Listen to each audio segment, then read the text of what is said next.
निषाद का बेटा, पसीना बहाएगा निषाद का बेटा, खून बहाएगा निषाद का बेटा। जो व्यक्ति धर्मराज निषाद का नहीं हुआ वो किसका होगा? आप जब टिकट देने की बारी आती है तो ऋषि तिवारी, अनिल तिवारी, रमेश सिंह, कीर्ति आ गया। सिर्फ उन कार्यकर्ताओं का शोषण किया गया समाज के नाम पर। जब बारे में आपका परिचय सर?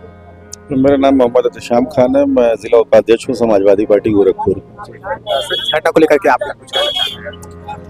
ये बेहद ही एक दुर्भाग्यपूर्ण घटना है कि एक समर्पित कार्यकर्ता जिस तरह से अपने खून और पसीने से इस पार्टी को सींचने का काम करता है और बाद में उसी पार्टी द्वारा उसी कार्यकर्ता का इस स्तर पर जाके दमन का काम, ये कहीं से भी जो है समाज में इसको सही नहीं समझा गया। जिस तरीके से वर्तमान में कैबिनेट मंत्री पर ये आरोप लगाया गया है, क्या ये हकीकत है?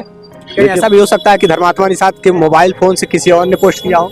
देखिए, सत्ता कुछ भी कर सकती है, किसी भी चीज को साबित कर सकती है, इस बात में कोई बहुत संदेह नहीं है कि अगर इस चीज को भी सत्य करार दे दिया गया। लेकिन दुनिया जानती है कि किस तरह से लगातार एक लंबे समय से उनका दमन चल रहा था और उन्हीं के नेताओं द्वारा चल रहा था। कहीं ये समाज का एक बड़ा नेता ना उठ जाए, क्योंकि वो अपने समाज की लगातार लड़ने का, उनकी आवाज उठाने का काम करता था। उसका तमाम मुद्दों पर जो है अपने पार्टी से मतभेद था। मतभेद ये था कि जिस तरह से आपने समाज को इकट्ठा किया, समाज को आपको प्रतिनिधित्व भी देना चाहिए था, लेकिन आपने प्रतिनिधित्व के नाम पर मोटा पैसा लेकर तमाम जो है लोगों को टिकट बांटने का काम किया गया भाजपा के निर्देश पर।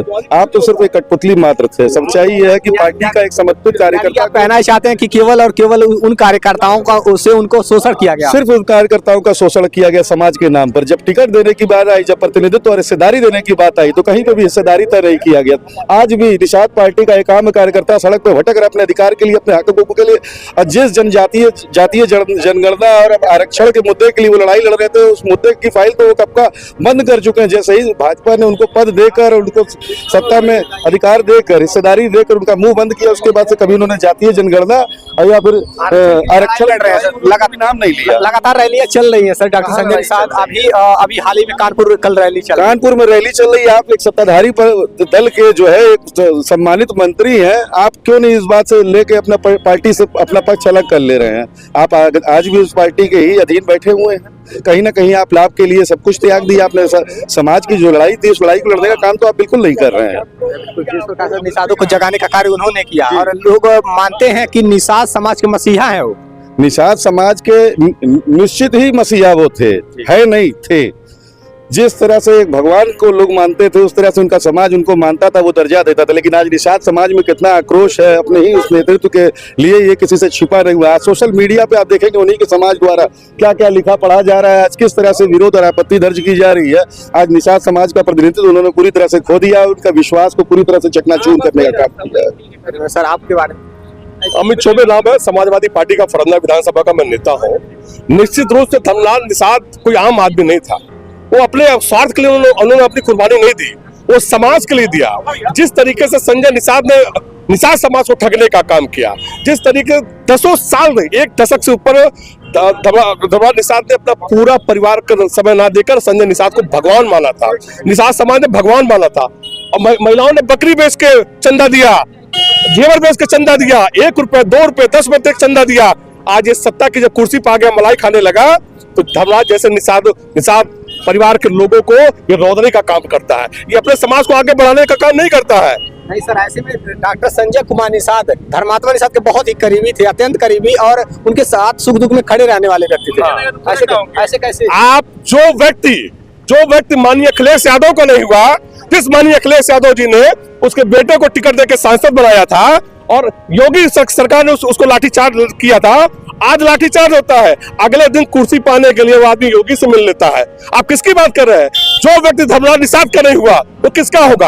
आप बताइए। जब टिकट देने की बारी आती है, संजय निषाद ने कहा था निषादों को भागीदारी देंगे सत्ता में।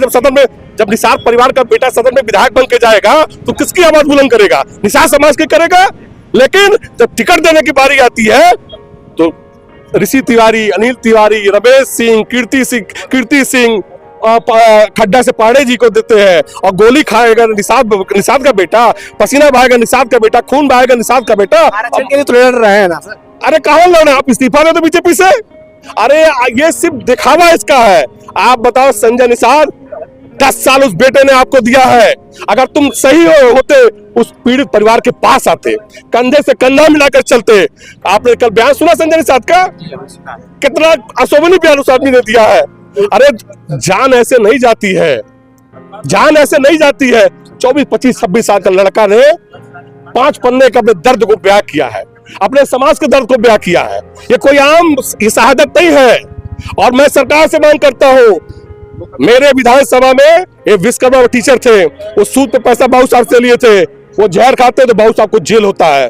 मैं मांग करना योगी सरकार से करना चाहता हूं, निषाद परिवार जो पीड़ित परिवार है 50 लाख का मुआवजा मिले, उनकी पत्नी को सरकारी नौकरी मिले, परिवार को सुरक्षा मिले। और संजय निषाद जैसे घड़ियाल जिसने पूरे निषाद समाज का खाना छीनने का काम किया, इनका निशान है भोजन भरी थाली। इन निषादों के हाथ से थाली छीनने का काम करते हैं। आज निषाद परिवार जहां था वही खड़ा है और संजय निषाद करोड़ों के बगले में रहते हैं। यही